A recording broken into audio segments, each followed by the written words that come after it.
Good afternoon, everybody. I I don't know what to think at this particular point. Um, I kind of thought about opening up, being a little bit humorous, and coining a line from Craig Ferguson when he did the Late Late Show. It's a great day for America, everybody. But I don't know that it is. Now, some of you, I'm sure, will get that reference. But I want to emphasize that I'm not sure that it is. In the world of false flags, we learn that quickly, I might add, that oftentimes different events happen because of an agenda and because of their opportunity to push that agenda. Now, I find this interesting. Of course, I'm referring to the active shooter situation at YouTube headquarters that's going on right now. And I'm going to check and see what the latest is. Pardon me. I've been keeping a very close eye on Twitter. I was watching a live news feed for a little bit before the show. And wow. Wowza, wowza, wowza. So let me see here. So far, what I do know is they are saying that it is a female shooter. A female shooter appears to be white. So far, that's what I know. Let's see. Number of patients at shooting scene does not mean they were all shot.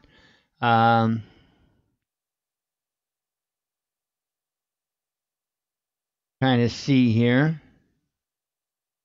Lots of stuff going on. There's a lot of crazy weather moving through as well.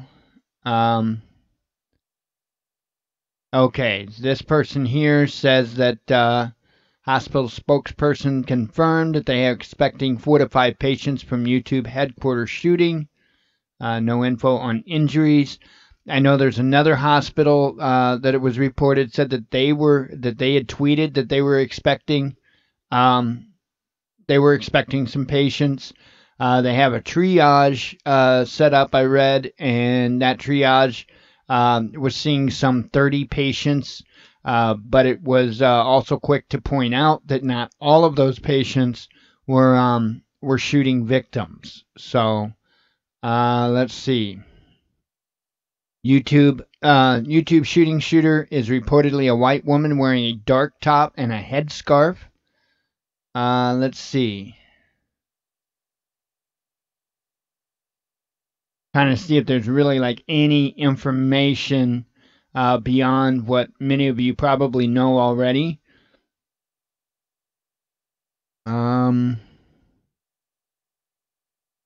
Let's see. Cassandra Fairbanks is saying that ABC 7 is reporting that the suspect was a white woman wearing a dark top and a headscarf. Another witness claims to have seen a shooter wearing body armor, which is interesting and would go right along the lines of what I started out saying.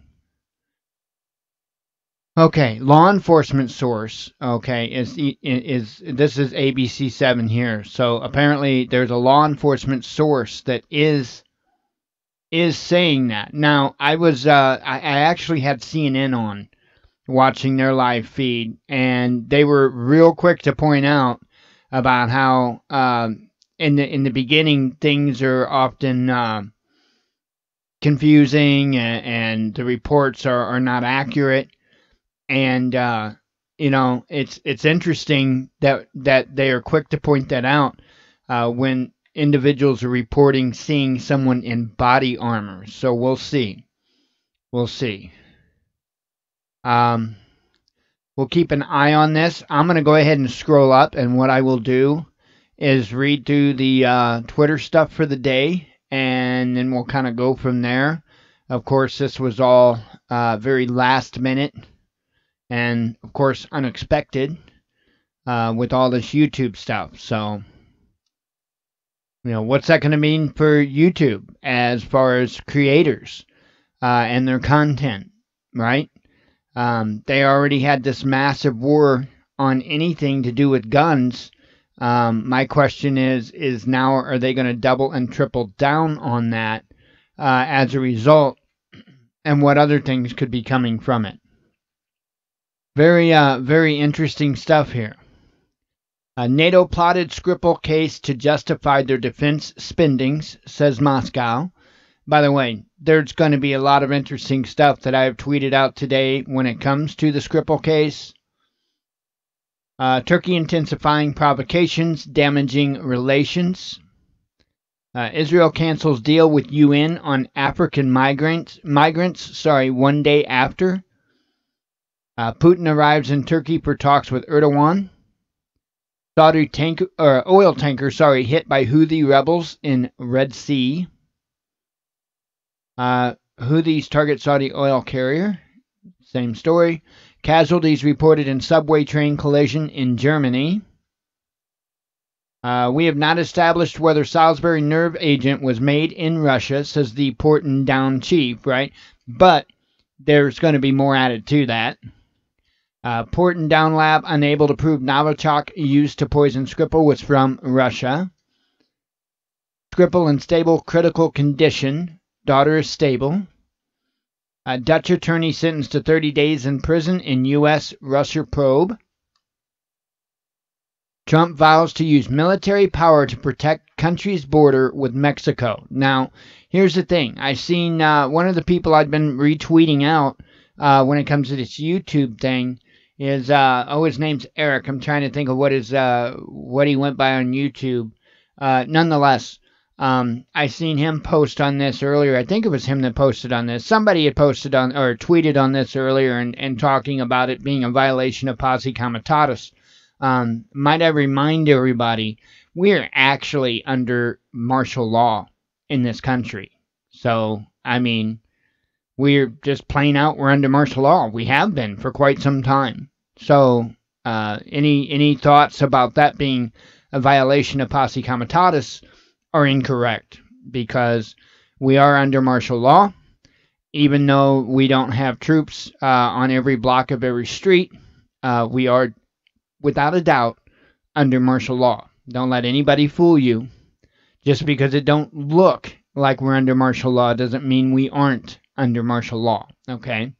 People get this preconceived notion of what martial law is in their head, and they immediately see checkpoints everywhere, troops on all the streets, and there's other ways to conduct martial law, and that's what they're doing. That's exactly what they're doing, and that goes for everything that they're doing. See, because there's some things that are illegal, plain out illegal, like these license plate readers, for instance. That's illegal. That is illegal. As illegal as it gets, okay? And they are actually able to do it because of that martial law status. Let's see. London admits Russia's alleged guilt in Skripal case based on assumptions. See, they say that, but I read this article and it flat out puts the blame on Russia. Just flat out. And they admit that it's just assumptions. They admit that they don't have any actual hard evidence to prove Russia did it. But they're still blaming Russia. Putin and Erdogan hold joint press conference. Trump says he wants to bring troops back from Syria, have great dialogue with Russia. Deerfield Village Board unanimously votes to ban some semi-automatic weapons. And this is Illinois, by the way, and I believe that's up near Chicago. Not that nobody should be surprised with that. Before we get into the YouTube stuff, let me go ahead and I did want to show you this article here. So let me go ahead and do this. Deerfield Village Board unanimously votes to ban some semi-automatic weapons. Okay, let me, and this is posted from ABC7 Chicago. Yeah. The Deerfield Village Board voted unanimously to ban some semi-automatic firearms. Sorry, that's the third time I've said that. The amendment to the village's gun ordinance restricts firearms village leaders define as assault weapons such as AR-15s. AR-15 rifles have been used in various mass shootings, including the Parkland, Florida school shooting. This is our fight. This is our generation's fight, and we're going to keep fighting, said Deerfield High School student Ariella Karshak, or however you say that. I wonder if you pronounce that like you sneeze. Sorry, I couldn't resist on that because I'm sorry. If you're trying to fight against the Constitution, you don't get a lot of respect from me. Thank you for being a part of that. Yeah. Go snort a condom, will you? Deerfield's new ordinance also prohibits high-capacity magazines. The ordinance is patterned after Highland Park's ban on high-powered weapons. Highland Park's ordinance... So, and by the way, Highland Park, we live in Highland. You tell anybody you live in Highland, Illinois, they automatically assume you mean Highland Park. Makes me want to puke. Highland Park's ordinance survived a 2015, something like that, legal battle that went to the United States Supreme Court. If Deerfield, if more towns say no to this type of weapon, maybe the state of Illinois says no. The Deerfield village manager, Kent Street, maybe the federal government says no. Bite me. Opponents of the ban said it makes Deerfield less safe. You are the bureaucrats that Thomas Jefferson warned us about, said Deerfield resident Dan Cox. The new ordinance goes into effect on June 13th. Residents who do not remove the banned weapons from their homes by that date face a fine of $1,000 per day. There you go. Once again, Chirac making it even more like Chirac every day. Insane. Absolutely insane. What are you going to do? Except put into effect other things that Jefferson said. And no, I won't elaborate. Active shooter reported at YouTube headquarters in California. This is Eric here. I'm just going to go up the list of what he tweeted. I was retweeting it as he was putting them out because he was like on it quicker than anybody else. PD also now confirming 2 victims found so far in YouTube headquarters shooting. 9 confirmed victims are en route to hospitals after YouTube headquarters shooting. YouTube headquarters shooting details so far. 1 confirmed female shooter down. 9 victims en route to hospital. And I'm going to read this article too. Let me real quick pop back over here.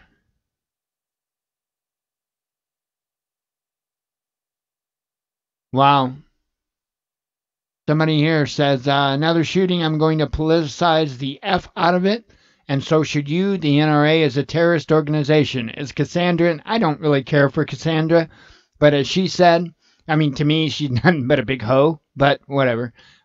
People weren't even out of the building yet. How about concern for the people there instead of concern about how it can benefit your cause? Jeez, dude.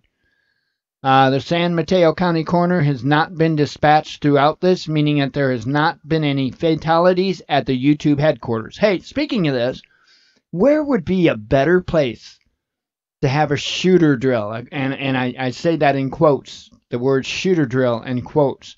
Where would be a better place to have that? You know, I mean, the liberal haven of YouTube would be perfect for that, would it not? Let's see.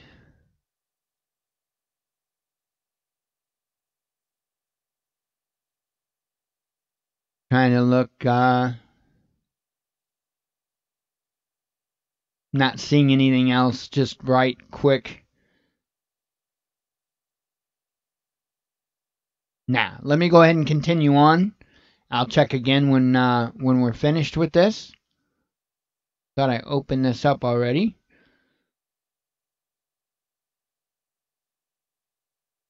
AP Newsbreak. U.S. suspects cell phone spying devices in D.C. Only in D.C. Well, in D.C. Now, you're going to find out from the story that it's supposedly not the U.S. doing it in D.C., right? The U.S. is just doing it in every other nook and cranny in the country, right? Are you 6 foot tall? Okay, good deal. For the first time, the U.S. government has publicly acknowledged that they are complete idiots. Oh, wait, different story. The existence in Washington of what appear to be rogue devices that foreign spies and criminals could be using to track individual cell phones and intercept calls and messages.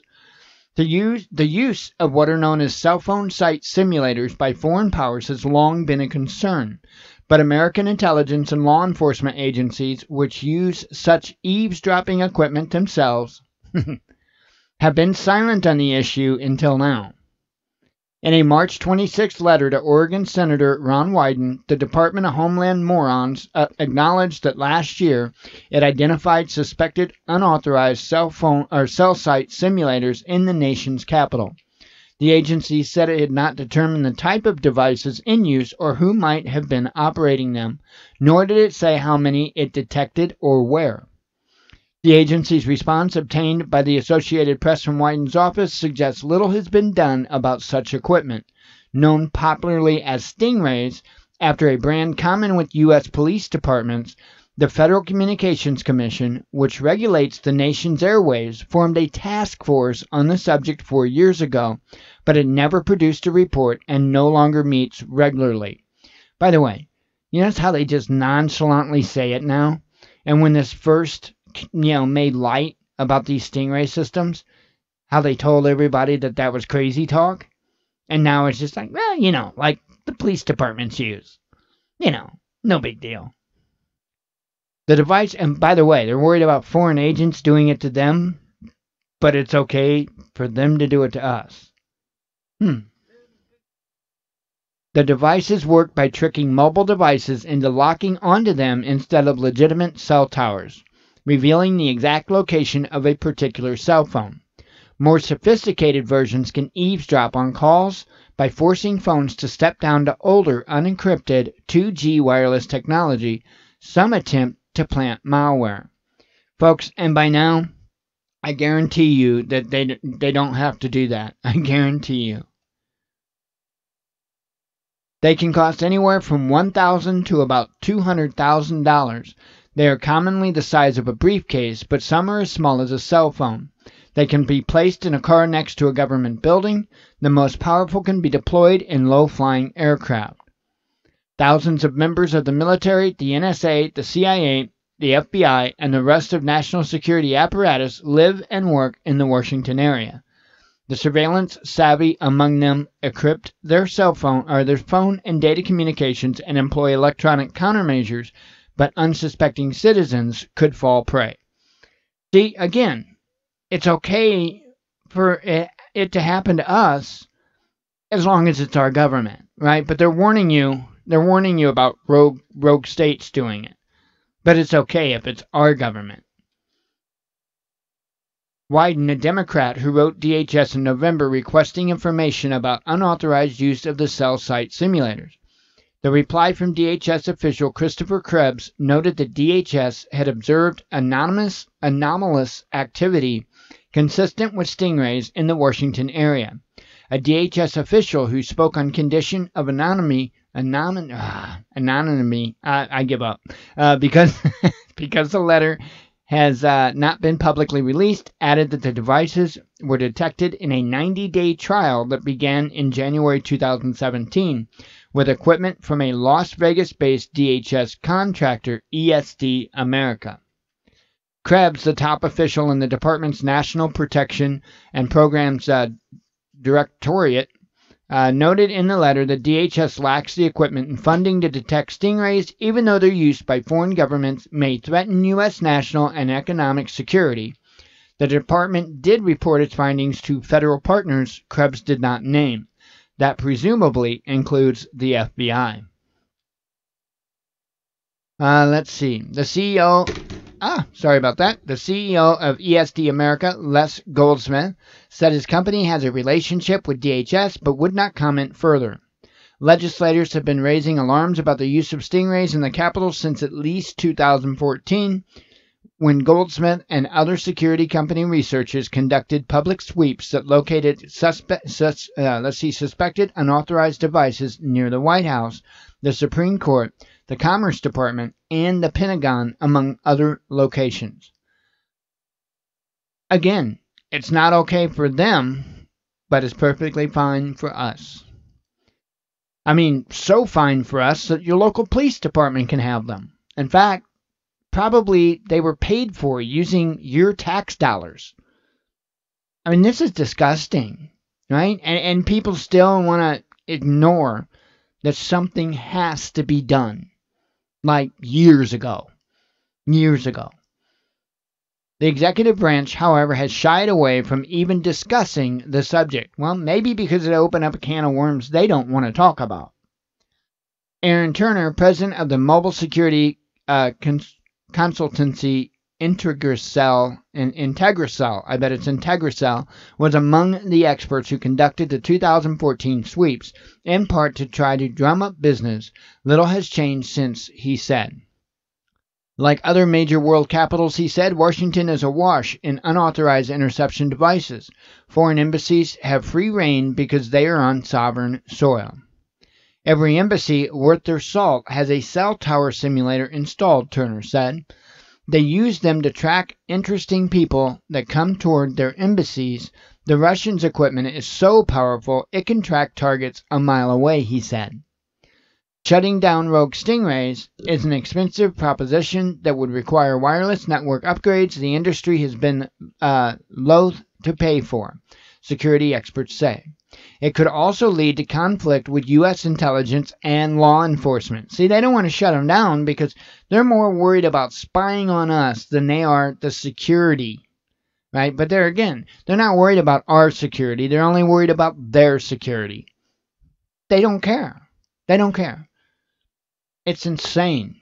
It's insane. And you got people out there that still want to, hold Trump up on a pedestal. And it's like, wait a minute. What is he actually doing again? Besides words? Saying words? What's he actually doing to stop the destruction of the Constitution and the American people? Because that's what matters. Not business deals. We don't get included in those business deals. Believe me, we don't. In addition to federal agencies, police departments use them in at least 25 states and the District of Columbia, according to the American Civil Liberties Union. Wyden said in a statement Tuesday that leaving security to the phone companies has proven to be disastrous. He added that the FCC has refused to hold the industry accountable despite repeated warnings and clear evidence that our phone networks are being exploited by foreign governments and hackers. They can't do it because if they do it, it's going to knock the police out from being able to do it. So they can't. And if they would deploy some magical technology that would just allow your local police departments and all that to be able to do it, then guess who's going to pay for it on their phone bill? After the 2014 news report about stingrays in Washington, Representative Alan Grayson, Democrat of Florida, wrote the FCC an alarm. In a reply, the FCC chairman Tom Wheeler said the agency had created a task force to combat illicit and authorized use of the devices. In that letter, the FCC did not say it had identified such use itself, but cited media reports of the security sweeps. That task force appears to have accomplished little. A former advisor to Wheeler, Gigi Sohn, said that there was no political will to tackle the issue against opposition from the intelligence community and local police forces that were using the devices willy-nilly. To the extent that there is a major problem here, it's largely due to the FCC not doing its job, said Laura Moy of the Center on Privacy and Technology at Georgetown University. The agency, she said, should be requiring wireless carriers to protect their networks from such security threats and ensuring that anyone transmitting over licensed spectrum actually has a license to do it. FCC spokesman Neil Grace, however, said the agency's only role is certifying such devices to ensure they don't interfere with other wireless communications, much the way it does with phones and Wi-Fi routers. There's copies of the letter there. Absolutely insane. And again, this is on AP. Okay, let me take a look here. take a peek here. There's a party going on inside a section of the YouTube headquarters. A woman went to the party, unknown if she was an employee, to see her boyfriend and fired 20 rounds at him. A few people who were nearby him were shot by some stray bullets. So far, that's what has been said. Eric is also saying, pardon me, I didn't want to cough in the mic. Sorry about that. The San Mateo County coroner is now responding to YouTube headquarters. So apparently the coroner is now responding. So, Campula saying, while there have been no patients dead on arrival, Andrew told the Hollywood Reporter that he was informed by authorities that there were fatalities involved in the incident. So we will definitely keep track of this throughout the live news broadcast. I do think I am going to close up on the monologue, though, and we'll go ahead and move forward with the regular news show, and go from there. So let me do that. Let me close up on the monologue, and then we'll go ahead with the regular news, and I'll be keeping track of that, and I'll consistently go back to the story as new things develop. So to those just listening to the monologue, as we always end our show, and we mean from the bottom of our hearts, we love you all, God bless you all, and be one with your spirit.